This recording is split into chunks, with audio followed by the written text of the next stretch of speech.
Y vamos a hablar de algo que verdaderamente cuando yo entré en contacto hace muchos años con una persona que os presentaré, el profesor Herbert Benson, no tenía ni idea del punto en el que ocuparía en mi vida, ni tampoco tenía ni idea del punto en el que ocuparía en la sociedad, en la medicina, en la empresa, en la vida en general. Entonces, tal vez algunas de vosotras tengáis ya mucha experiencia en el mindfulness, pero sí creo que es importante que todos comencemos desde el origen, entendiendo qué es esto, de dónde viene, qué no es, para qué sirve, para qué no sirve. Y de alguna manera recorramos ese puente fascinante, precioso entre la tradición y la ciencia, porque tiene un enorme elemento de tradición. Hay que honrar a aquellas personas, verdaderos científicos de la mente, que se atrevieron a profundizar en entresijos, en rincones, que para muchas personas no es que fueran complicados, es que eran inexistentes. Pero también hay que honrar a personas, que algunos de ellos maestros míos, que se atrevieron hace muchos años a explorar un campo que desde la medicina y desde la psicología era visto como un poco raro, como un poco extraño, esotérico, más relacionado con algo de corte budista que con algo que en realidad no abraza por igual a personas creyentes, no creyentes, porque tiene una connotación diferente a lo que es el mundo religioso. Es una connotación que tiene mucho que ver con el ser humano en su dimensión más profunda.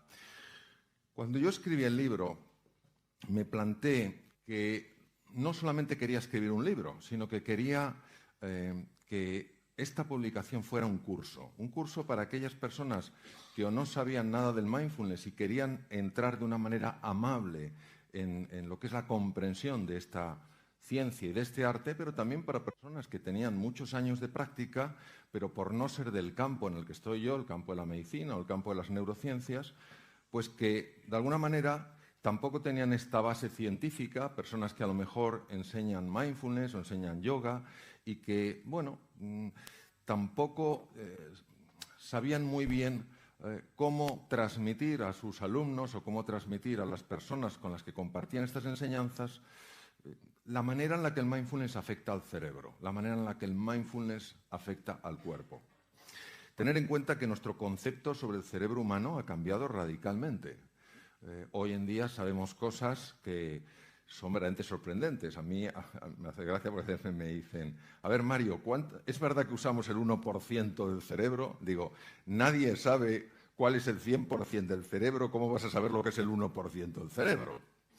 El cerebro es un órgano extraordinario, no es más extraordinario que el resto del cuerpo, pero sí sabemos, por ejemplo, gracias a algunas tecnologías que os comentaré, que todo lo que es el mindfulness tiene un impacto directo y muy marcado en ciertas estructuras del cerebro. Entonces, como es un curso, al final puse una serie de grabaciones, que hice un estudio muy especial para que haya lo que es un silencio absoluto entre los espacios de voz, porque de alguna manera el mindfulness lo que te invita es a un espacio de sosiego, a un espacio de calma, cuando todos nosotros, pues da la sensación que vamos demasiado deprisa y de alguna manera lo sabemos, pero nos parece que pararnos a encontrar ese respiro, ese espacio de tranquilidad, parece que eso es una pérdida de tiempo.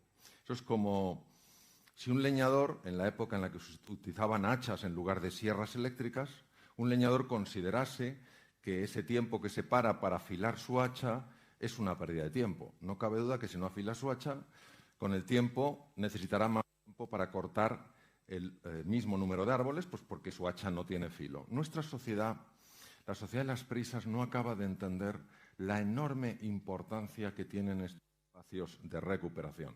Nuestra sociedad no acaba de entender que el ser humano necesita efectivamente momentos de sprint para hacer frente a las dificultades, a los desafíos, a las complejidades, pero necesita también espacios de sosiego.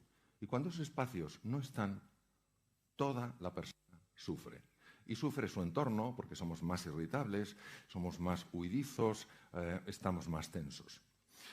Por eso puse unas grabaciones, hay 4 grabaciones de distintos momentos, uno de ellos lo aprendí directamente de mi maestro, el Dr. Herbert Benson, y el resto lo he aprendido de otros maestros, normalmente personas que han pasado muchísimo tiempo en el Oriente y que están basadas en las metodologías fundamentales que se utilizan en el mindfulness.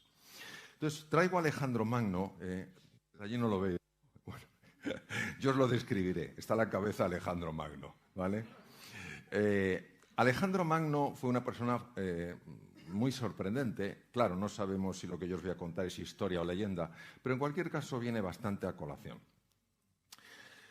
En este mapa que veis del mundo antiguo, Alejandro Magno, después de unificar todas las ciudades griegas, empieza a invadir más y más territorio.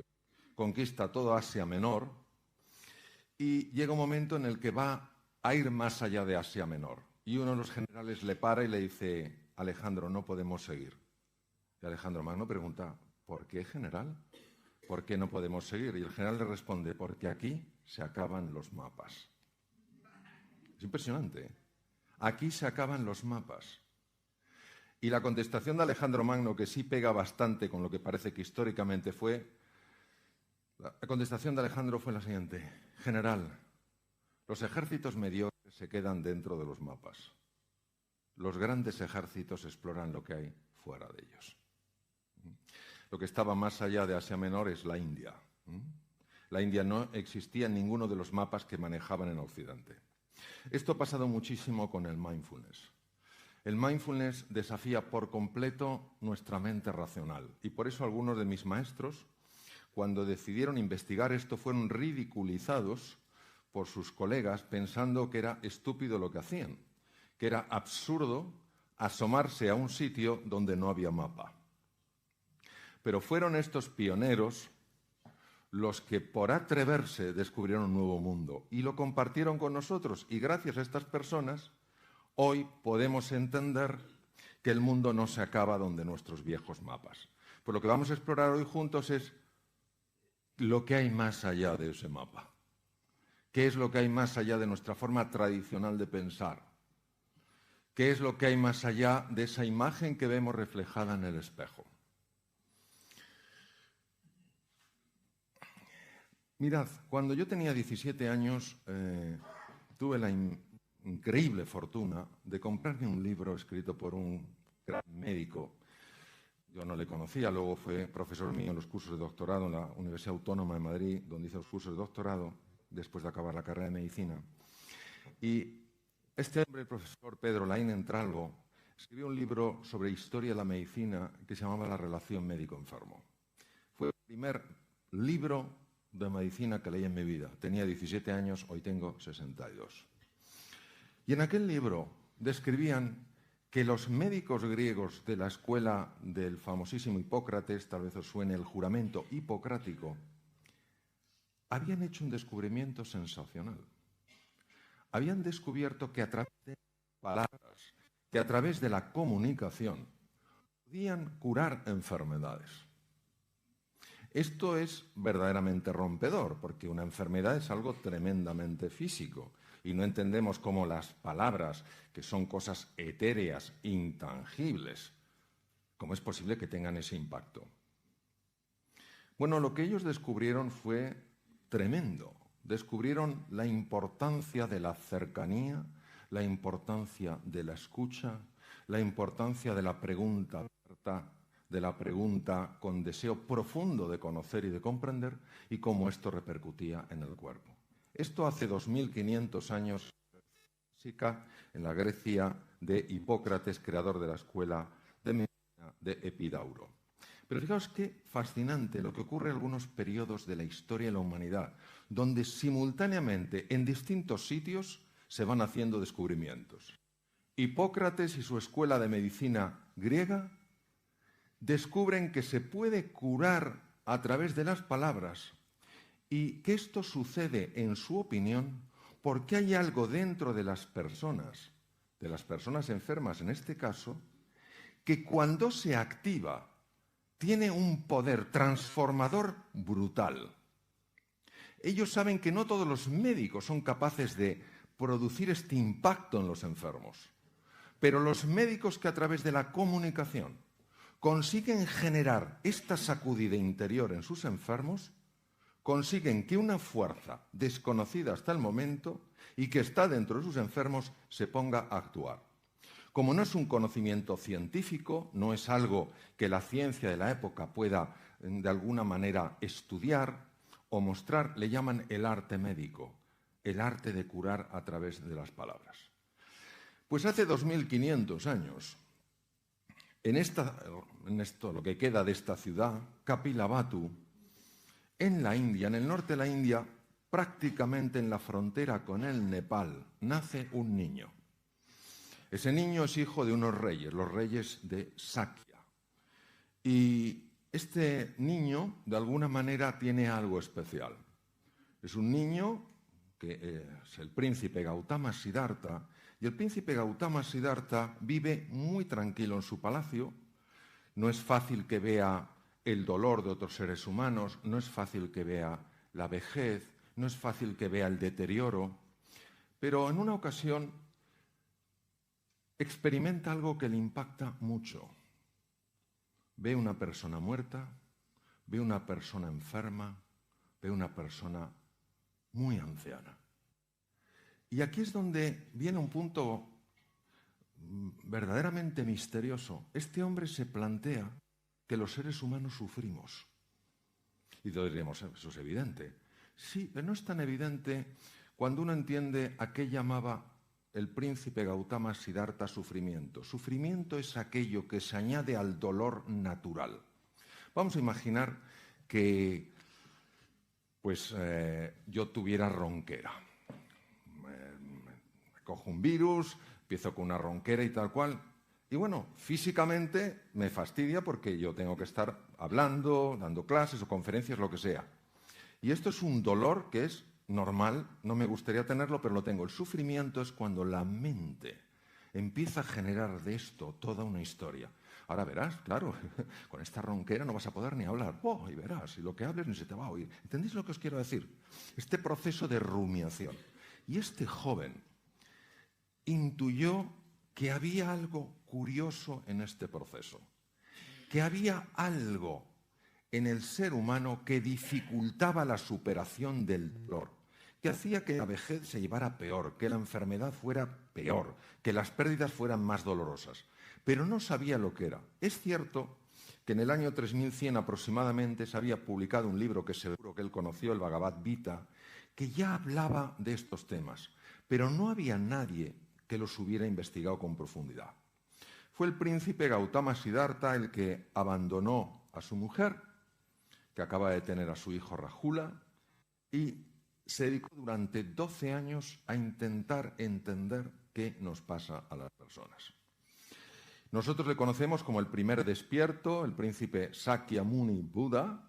Buda en sánscrito es el despierto, porque cuando descubrió lo que nos pasa, algo cambió en su semblante. Y en una ocasión, saliendo de un bosque, se encontró con un campesino que al ver a alguien tan especial le dijo, eres un dios. Y dijo, yo soy el despierto.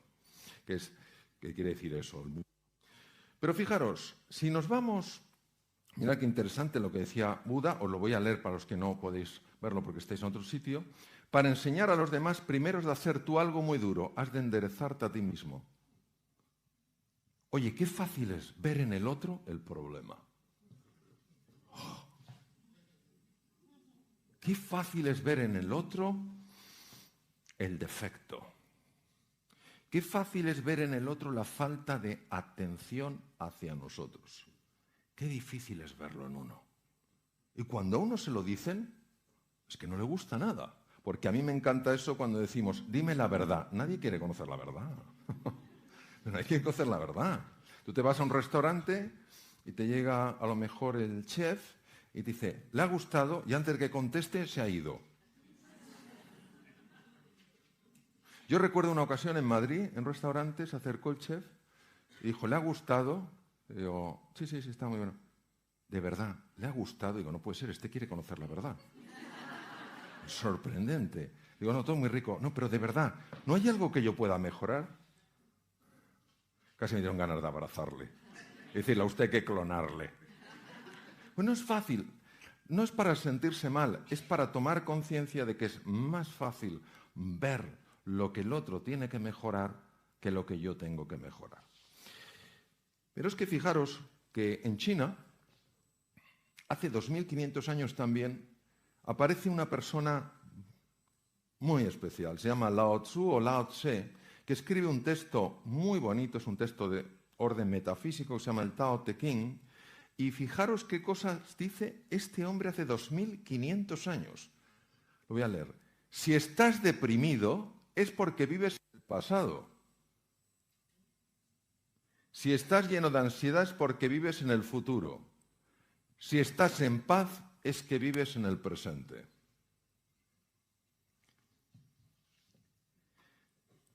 Cuando uno va para atrás, ¿nos da la sensación de que casi siempre es para lamentarse por algo que hizo o dejó de hacer?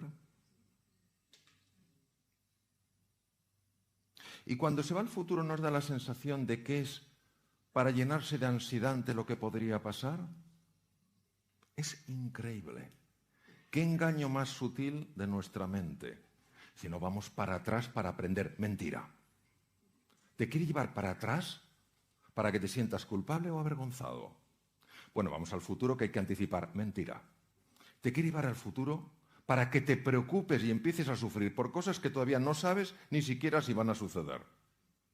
El gran René Descartes, filósofo padre de la filosofía racionalista en el siglo XVII, un hombre que no valoraba demasiado las emociones, a punto de morir escribió una carta donde ponía: mi vida estuvo llena de desgracias, la mayor parte de las cuales jamás sucedieron. Pues claro, ¿nos cuesta tanto estar en el aquí y en el ahora? La sensación de que este es un sitio raro es tan apremiante que con facilidad nos vamos para atrás o nos vamos para adelante. Bueno, el mindfulness, y sobre todo en este caso Lao Tzu, lo que nos decía es: en el presente está la solución. Y nosotros tenemos que entender por qué. Porque esto de está en el presente, está en el presente, se oye mucho. ¿Pero qué quiere decir? ¿Qué significa realmente? Bueno, la historia de Einstein, a mí Einstein me apasiona. Einstein es muy conocido, obviamente, como físico, pero Einstein fue un profundísimo metafísico. Entonces, claro, tener en cuenta que nosotros somos hijos de una serie de maestros, somos hijos filosóficamente, somos hijos de Descartes, y somos hijos de Newton desde el punto de vista de la física newtoniana. Y de repente aparecen una serie de personas, Einstein fue uno de los primeros, que te habla de un orden distinto de la realidad, de que hay algo más allá del mapa que se utilizaba en la física.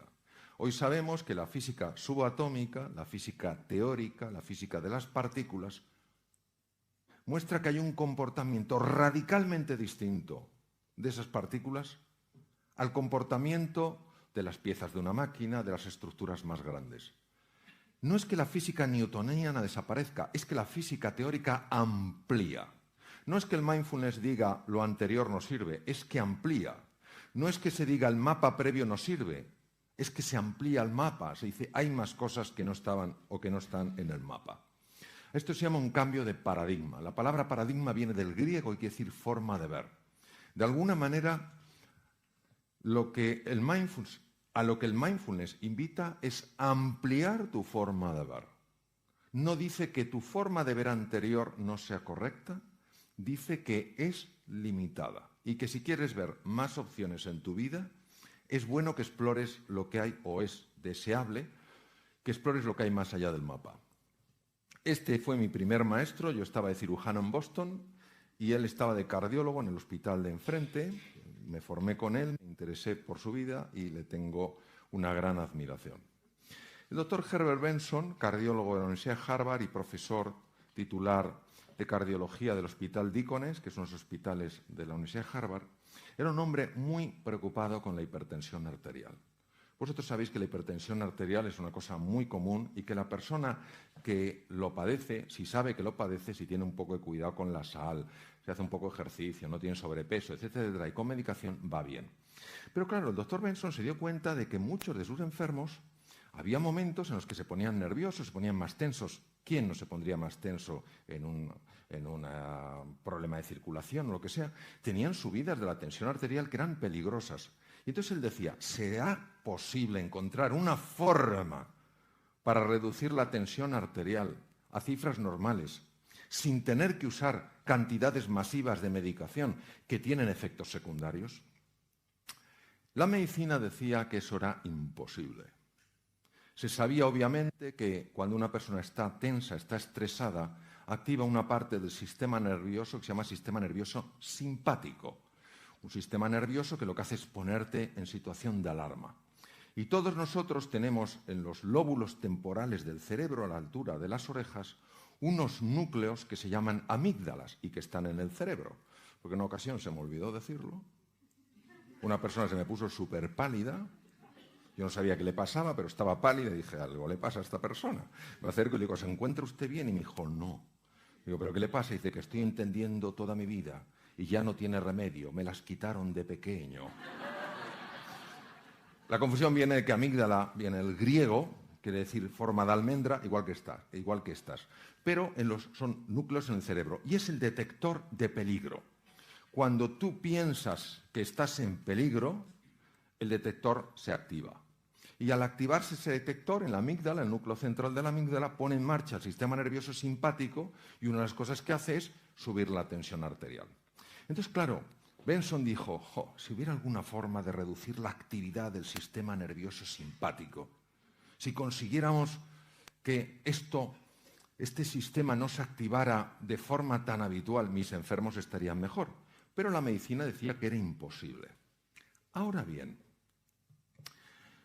había un suizo, Walter Rudolf Hess, que era un oftalmólogo y que se convirtió en investigador, que ganó en 1949 el Premio Nobel de Medicina y que había descubierto en el cerebro una estructura que se llama el diencéfalo, y en el diencéfalo había encontrado un núcleo, que en realidad corresponde al hipotálamo anterior, y que era un núcleo capaz de activar la respuesta contraria, es decir, producir un estado de calma, contrarrestar la activación del sistema nervioso simpático.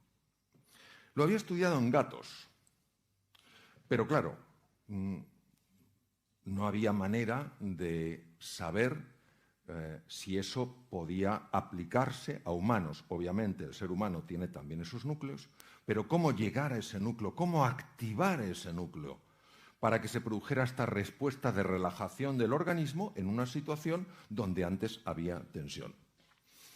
Y este hombre, obsesionado, como os digo, por mejorar la función cardíaca, por intentar que este corazón que todos tenemos latiera con más sosiego, con más paz, con más tranquilidad, no paraba de buscar algún tipo de forma para activar ese núcleo. Pero claro, la medicina decía que ese núcleo está tan profundo en el cerebro que no se puede activar.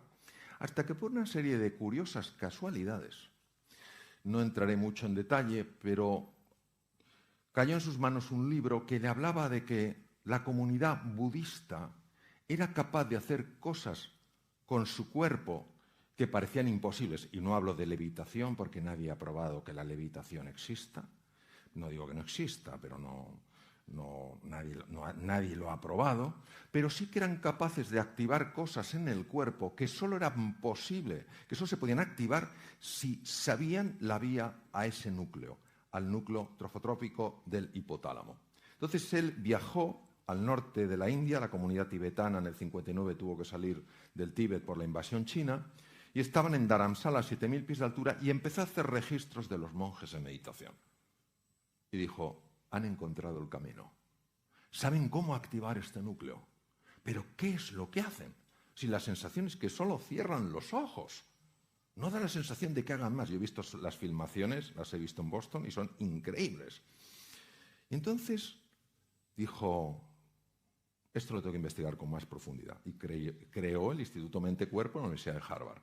Y lo que él vio es que efectivamente ciertas prácticas muy antiguas que están basadas en las enseñanzas de Buda activan ciertos centros del cerebro que a su vez ponen en marcha esta respuesta de relajación, pero no cuando una persona está en la playa, porque cuando uno está en la playa, debajo de un cocotero, lo más que te puede tensar es la preocupación de que te caiga un coco. Pero si no estás ahí relajado, ¿dónde te vas a relajar?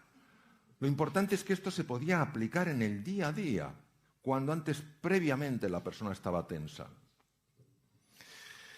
Y era muy importante estudiar en profundidad esto, porque un científico de Canadá, no de originalmente Canadá, él era húngaro, pero vivía muchos años en Canadá, dijo que cuando una persona está en equilibrio, pero algo empieza a alterarla, y esta persona se resiste y se resiste lo que puede, pero no consigue vencer el obstáculo, llega un momento en el que llega la fase de agotamiento, fase muy dañina para la salud. Entonces Benson dijo, si yo consigo estudiar a fondo esta respuesta, si veo una forma sencilla de enseñarla a mis enfermos, ten en cuenta que era cardiólogo y es lo que quería enseñarla a sus enfermos para que estuvieran mejor, puedo conseguir beneficios. Y fue el primero en la historia que empezó a hacer registros médicos para ver lo que pasaba en estos estados meditativos. Y ahora os voy a enseñar unas estructuras, os las voy a describir a los que estáis fuera. El encéfalo humano es muy complejo, es de una complejidad extraordinaria. Tiene aproximadamente unos 100.000 millones de neuronas con 100.000 billones de conexiones. Es una cosa verdaderamente portentosa. Hay una serie de estructuras, la amígdala os la he comentado, no la veis los que estáis fuera, pero está a la altura de las orejas. Pero hay una estructura también muy interesante que es el hipocampo. Todos sabemos que vivimos en una época muy compleja. No es un mundo en cambio, es un cambio de mundo. Todos tenemos que aprender a hacer cosas nuevas, a desarrollar nuevas habilidades, manejarnos mejor con las tecnologías digitales. Y todo esto precisa de nosotros una velocidad para captar información, procesar información y manejarla superior a lo normal. Para eso hace falta una estructura llamada el hipocampo. Se llama así por su forma de caballito de mar. No lo podéis ver, es una pena los que estáis fuera, pero es un encéfalo tridimensional girando, es un encéfalo humano, es una resonancia funcional magnética. Me dan ganas casi de meterme aquí y abrazarlo, ¿verdad? Es como si saliera, ¿verdad? Es precioso, ¿eh? Cosa más bonita. Pues esto que veis en colores, ese es el hipocampo. Pues una de las cosas más fascinantes que se vio es que cuando una persona entra en estos estados de calma interior, de sosiego, de paz, donde, fijaros, no huye del mundanal ruido exterior, huye del ruido interior, de esta mente que es como una jaula de grillos, que es un parloteo constante, que te hacen una faena por la mañana y estás todo el día, anda que la faena que me hizo, menuda faena. Esto no se queda así, esto no se queda así.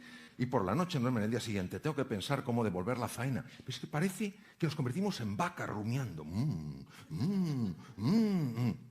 Bueno, pues una de las cosas que se observó, sobre todo por la doctora Zara Lazar del Hospital General de Massachusetts, también dentro del grupo de Harvard, una de las cosas que se observó es que cuando uno consigue no parar ese parloteo, porque ese parloteo va a seguir, es lo que fabrica la mente, lo que se llama la mente dualista, pero cuando tú consigues que no te atrape, entonces los hipocampos, los centros de la memoria y el aprendizaje aumentan en volumen. Fijaos la importancia que esto tiene. Es decir, el ruido mental reduce tu capacidad de aprender, reduce tu capacidad de procesar la información, reduce tu capacidad de incorporar nuevas habilidades. Claro, para poder ver esto, ha hecho falta el desarrollo de tecnologías muy complejas como la que os he mostrado, de resonancia funcionales magnéticas, etc.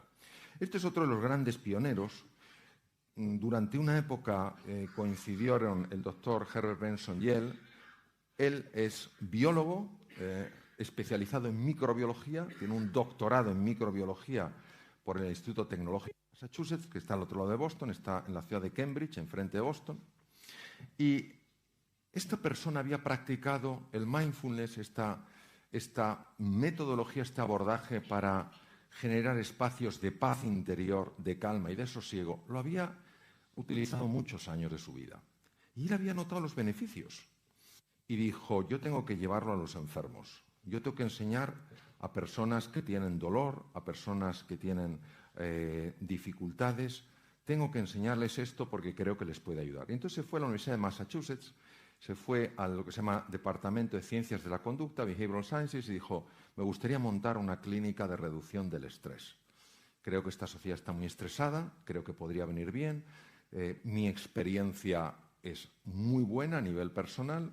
El doctor Benson lleva tiempo trabajando en Boston también en esto y ha tenido resultados muy satisfactorios. ¿Por qué no montamos esto? Y montaron una clínica y empezaron a aplicar el mindfulness para la reducción del estrés. Por eso se llama MBSR, que quiere decir Mindfulness Based Stress Reduction. ¿En qué consiste el tema? Consiste en una cosa muy sencilla. Fijaros, aquí he utilizado otros colores, pero voy a usar unos colores que se ve tal vez mejor. Si yo pongo el color amarillo aquí y el color azul aquí y los junto, ¿qué color veríais? Verde. ¿Verdad que en el verde no distinguís el amarillo y el azul? Pero ¿a qué sabéis que es el amarillo y el azul? Pues lo que se llama colapso de onda, esto procede de la física cuántica. El dolor es consustancial con la vida humana. Pierdes un ser querido, ¿cómo no te va a doler? Te roban el coche, ¿cómo no te va a doler? A mí me lo robaron 2 veces y aquello dolió. Pierdes el trabajo, ¿cómo no te va a doler? Cuando hay gente que se acerca y dice, hombre, no es para tanto, que te pase a ti. No es para tanto. Oye, ¿qué te pasa a ti? Pero entonces digamos que eso puede ser el color amarillo, pero se añade una cosa que es el color azul, que es el parloteo mental, y que no nos damos cuenta de que se está añadiendo porque ocurre por debajo de la conciencia. Y de repente has perdido el trabajo y ya no vales nada. Has perdido un ser querido y ya tu vida no tiene sentido. Te han robado el coche y ya la gente es mala. ¿Entendéis lo que os quiero decir? Como ocurre por debajo de la conciencia, uno no lo entiende, no sabe lo que le está pasando. Lo que hace el mindfulness es separar la onda. El dolor tiene que estar, es parte de nuestra naturaleza, pero el sufrimiento es una creación de la mente humana. Este es otro de mis maestros, el profesor Judson Brewer. Él trabaja en la Universidad de Massachusetts, es una persona maravillosa, además un extraordinario, toca maravillosamente el violín. Y ha descubierto algo sumamente interesante con la práctica del mindfulness. Esto lo he sacado del libro, lo voy a describir. ¿Quién de vosotras no ha tenido la siguiente experiencia? Va en su coche y de repente llega donde tenía que llegar, pero no sabe cómo ha llegado. ¿Me entendéis? Va en piloto automático. Pensando tal cual. Pero ¿verdad que es una cosa llamativa? Como si alguien te estuviera conduciendo el coche. Hubo una serie de investigadores que descubrieron que hay un circuito, que es el circuito DFN, la red neuronal por defecto, Default Network, que se encarga de actuar como piloto automático. Pero este circuito tiene un problema. El problema es que cuando estás en piloto automático, primero, la posibilidad de tener un accidente se multiplica muchísimo. Y segundo, que este piloto automático es lo que se llama the wandering mind, la mente que divaga, y que es la fuente de la infelicidad. Estar en piloto automático. Estar en piloto automático. ¿Cuándo uno está en piloto automático? Uno está en piloto automático cuando en una conversación dejas la cara puesta y te llevas la olla a Camboya. La cara la dejas, estás en piloto automático. Entonces la persona ve que tú la miras, pero sabe que no estás ahí. No sabe dónde estás, pero sabe que ahí no estás. ¿Entendéis lo que os quiero decir? Entonces, eso que se llama the wandering mind, dice, the wandering mind is an unhappy mind. La mente que divaga es una mente no feliz. No podemos entrar en la construcción del yo porque nos llevaría mucho tiempo, pero es interesante que sepáis que la práctica del mindfulness interfiere directamente en este circuito. Interfiere en este circuito. Por ejemplo, nosotros comemos automáticamente. Nosotros no comemos con el cuerpo, comemos con la mente. Es como si el tenedor o la cuchara tuvieran vida propia. ¿Sabéis? O sea, según ya te está entrando el bocadito, ya el tenedor se está lanzando por el otro. Y luego, cuando uno ha comido, dices, me he pasado. Sí, pero es que nos pasamos una y otra vez, porque vamos en piloto automático. Bien. Esto es una de las razones, por cierto, de la obesidad y además incrementa la ansiedad. Bueno, pues lo que demostró el doctor Judson Brewer con una serie de experimentos elegantísimos es que cuando nosotros nos abrimos a este espacio de sosiego, de paz y de tranquilidad, empezamos a interferir con ese circuito. La ventaja es que el circuito automático está a su vez interfiriendo con un circuito importantísimo para mantener la atención, para aprender, para estar concentrado y para darte cuenta de lo que está pasando a tu alrededor. Este es el otro circuito que se llama Red Ejecutiva Central o CEN.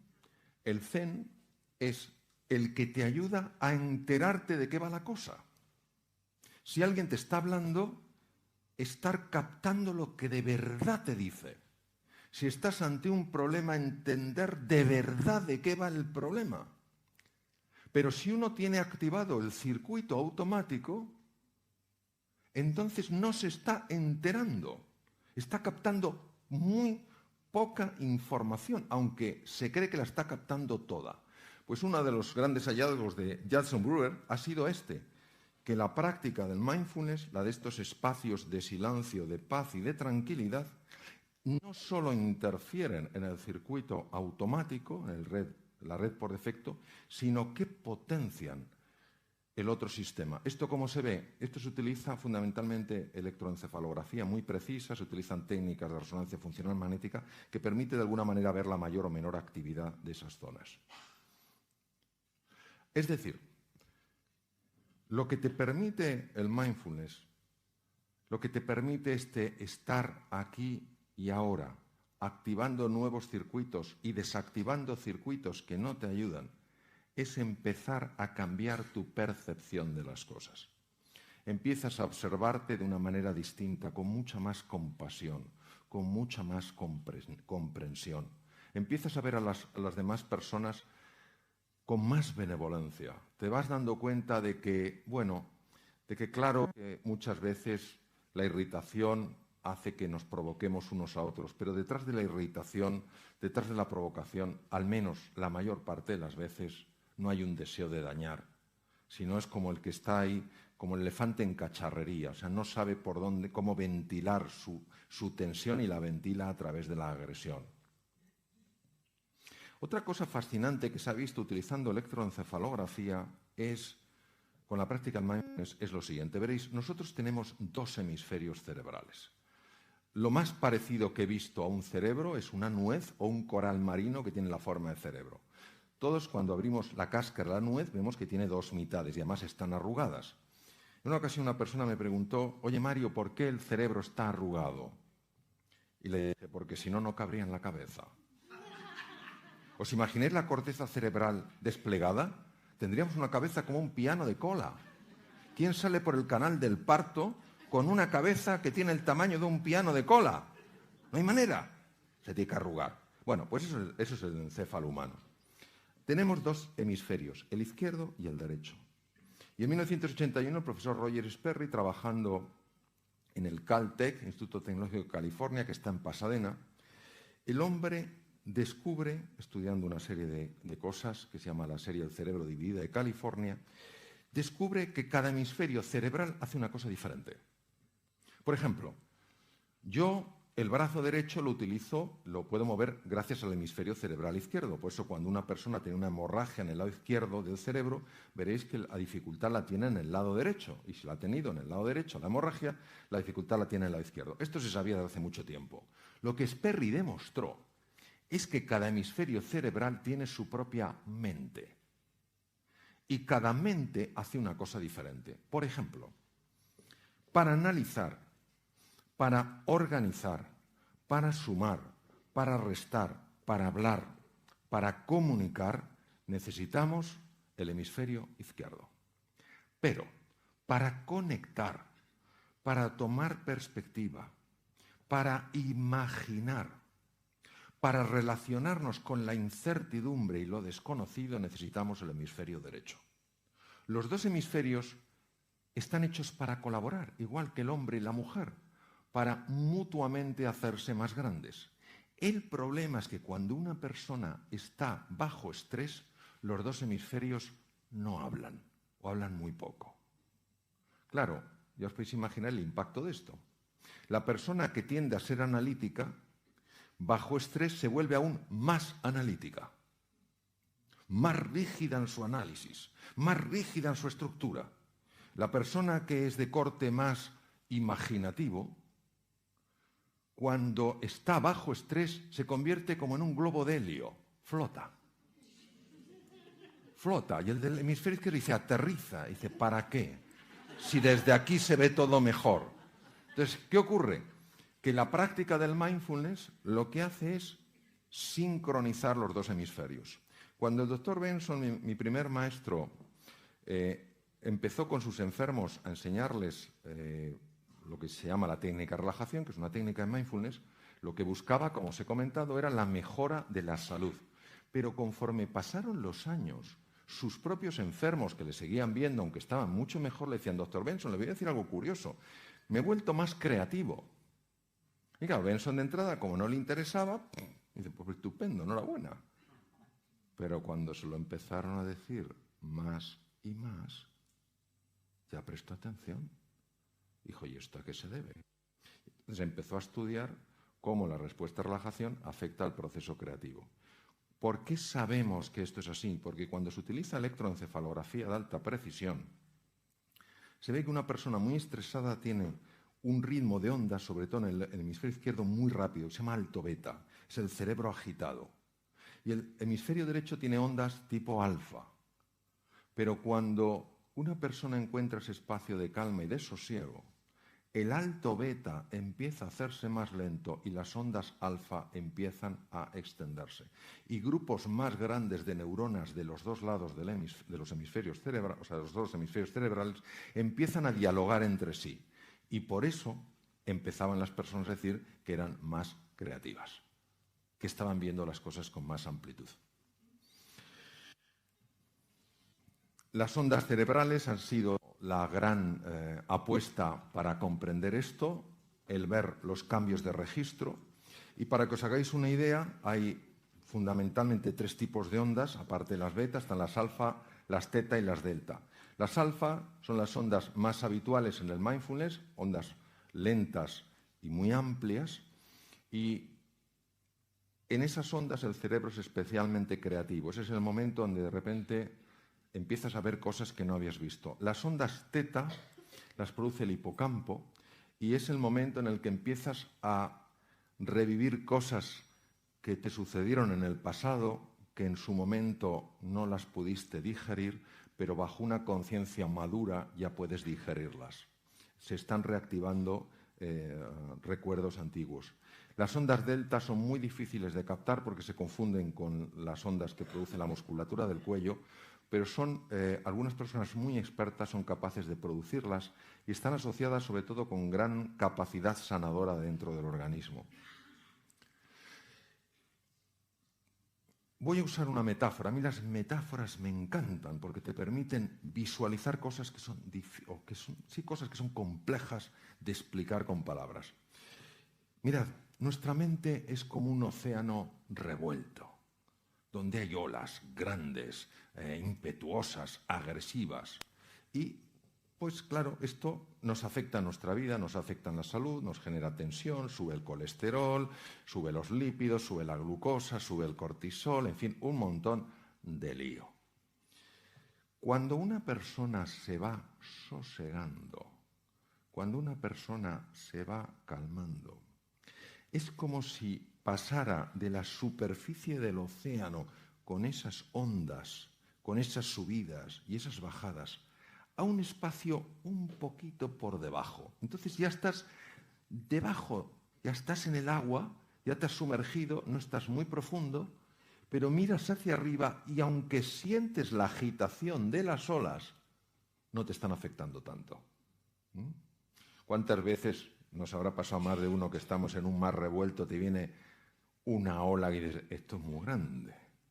Y en lugar de aguantarla como diciendo, conmigo no puede nadie, tú te sumerges y la ves pasar por encima. Pues es lo mismo, a medida que vas avanzando en la práctica del mindfulness, claro que se siguen produciendo olas, porque la mente no para de producir esos pensamientos, pero ya no te atrapan, los ves como a distancia.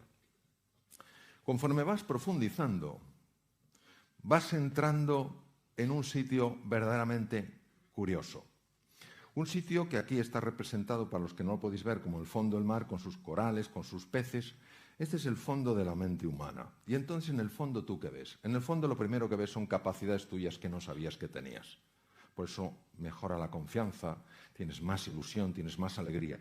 Y también descubres aquellas cosas que están impactando negativamente en tu vida y que no sabías que tenías. Descubres, por ejemplo, hasta qué punto uno está centrado en sí mismo. Cosas que no son agradables de ver, pero cuando las ves, las puedes resolver. Si no las ves, no las puedes resolver. Y esto no te sucede como proceso sesudo, diciendo, a ver qué hay en el fondo. No, estás así y de repente lo ves, emerge. Es muy importante que entendáis una cosa. El mindfulness no busca cambiar a nadie. El mindfulness es un abordaje que lo que busca es enseñarte un camino para reencontrarte con tu verdadera identidad. Y ahora voy a explicar un poquito la parte más práctica, para que tengáis una idea más clara. La dificultad para hacer una práctica aquí es que hay muchos que estáis de pie y algunos que estáis sentados. Y los que estáis sentados os pueden ir muy bien, pero los que estáis de pie, si hacemos un ejercicio de mindfulness, pues a lo mejor acabáis en el suelo.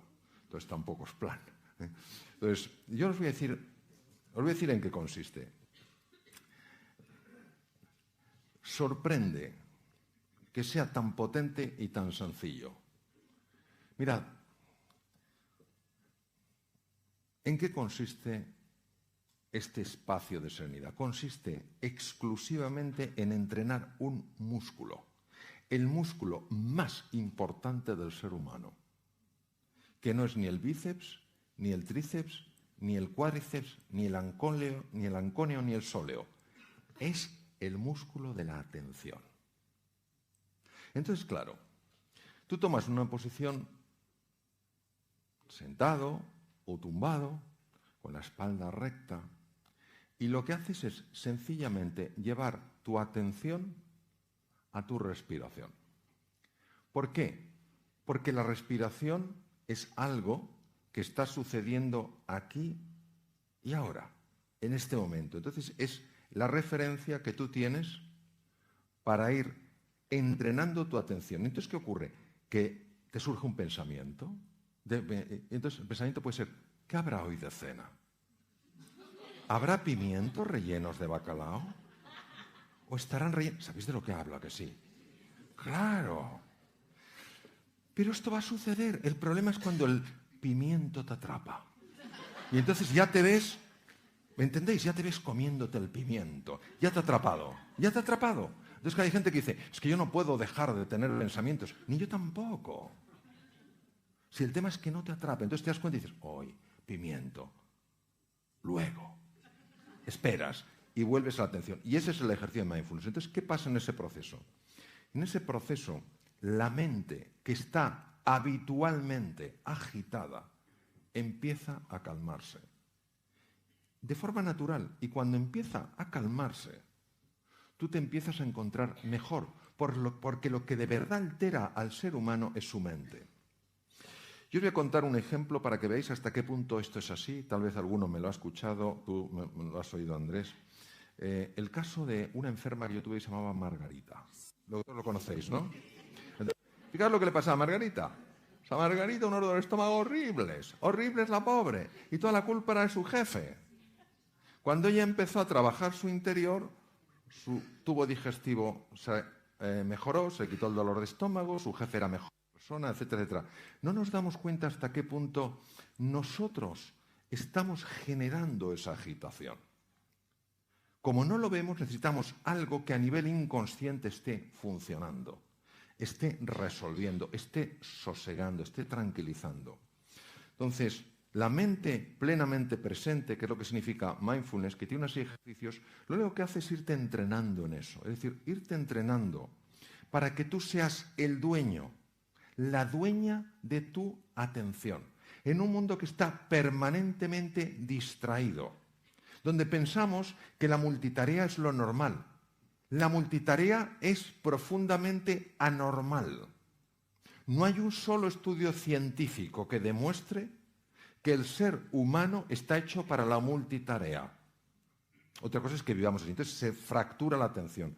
Teniendo esos 5 minutos, 10 minutos, a lo mejor por la mañana, dices, me voy a sentar. Me voy a sentar con tranquilidad. Me voy a poner una alarma suave. No te pongas el típico de martillos alemanes, de la alarma que te levantas y parece que te ha dado un yuyu. Te pones una música suave a los 10 minutos para olvidarte del reloj. Y dices, vamos a ver esto. Y entonces sencillamente, sentadito o tumbado, empiezas a notar la respiración. Y entonces te aparece el pensamiento, ¿qué habrá de desayuno?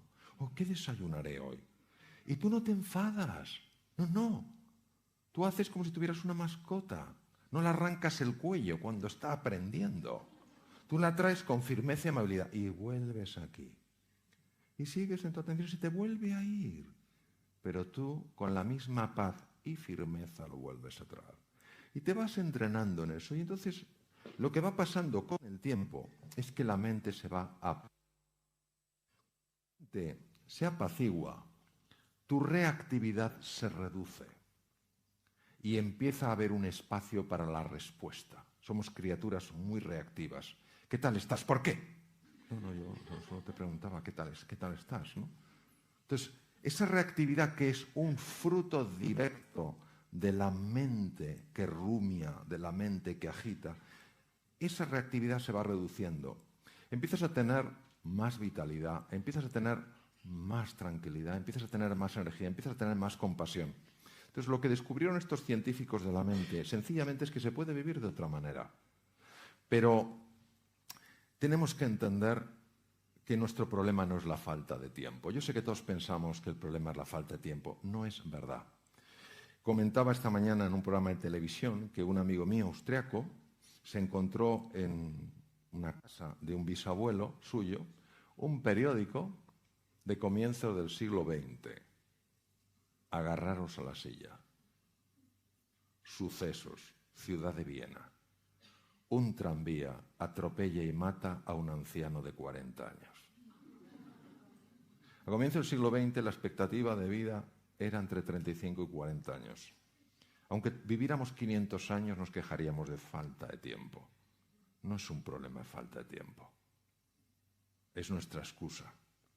Cuando uno se para y sabe que ese tiempo es importante, y esto lo digo sobre todo a las damas, porque las damas muchas veces, por condicionamiento social, pensáis que si dedicáis tiempo a vosotras sois egoístas.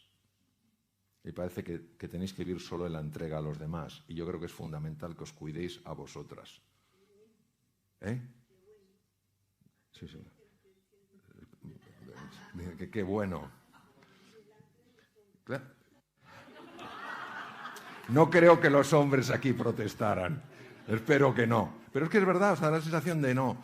Es que si me ocupo de mí, claro que te tienes que ocupar de ti. Nadie que no se cuide puede, de una forma prolongada, cuidar de otras personas. Entonces, lo que yo sí os quisiera es invitar al menos a que buceéis en esto. Los que lo practicáis sabéis que funciona. Esto no es un tema de creerse, es un tema de probarlo, de verificar por ti mismo que estás mejor. Algunos hospitales más prestigiosos del mundo ya lo tienen absolutamente incorporado. Yo trabajo en un instituto en Silicon Valley y tienen incorporados montones de empresas esta metodología. Es decir, es algo que lo que te ayuda es a vivir de otra manera, a saberte manejar en medio de la tempestad con un componente de paz, con un componente de serenidad, con un componente de alegría y con un componente de entusiasmo, que si nos dejamos llevar por ese piloto automático con el que todo el día vamos con la lengua afuera, eso es muy difícil de experimentar. Entonces, yo sencillamente os animo mucho a que, lo practiquéis, exploréis, busquéis. Mira, una preciosa música que nos llama la atención como diciendo, sí, aquí hay una llamada de del más allá diciendo prueba, prueba. Entonces, bueno, pues eso es todo lo que os quería decir y terminar con una... No sé si tendremos tiempo para alguna pregunta, pero terminar con una frase que a mí me impactó mucho de Albert Camus, ¿no? Albert Camus fue un gran filósofo, premio Nobel de Literatura en 1956, francés, y Albert Camus decía, en medio del duro invierno descubrí por fin que dentro de mí hay un ser invencible. Entonces, que sepamos que dentro de cada uno de nosotros hay ese ser invencible, que no es un canto a la arrogancia, no es un canto a la prepotencia, sino es verdaderamente reconocer que no hay entre vosotros, no hay entre nosotros nadie que haya sido llamado a la mediocridad. Todos hemos sido llamados a la grandeza. Pero para poder escuchar ese maravilloso Stradivarius en medio de la orquesta hay que saber silenciar un poco los platillos. Bueno, muchas gracias.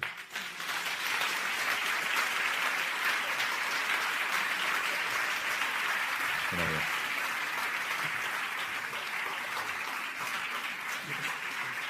Sí.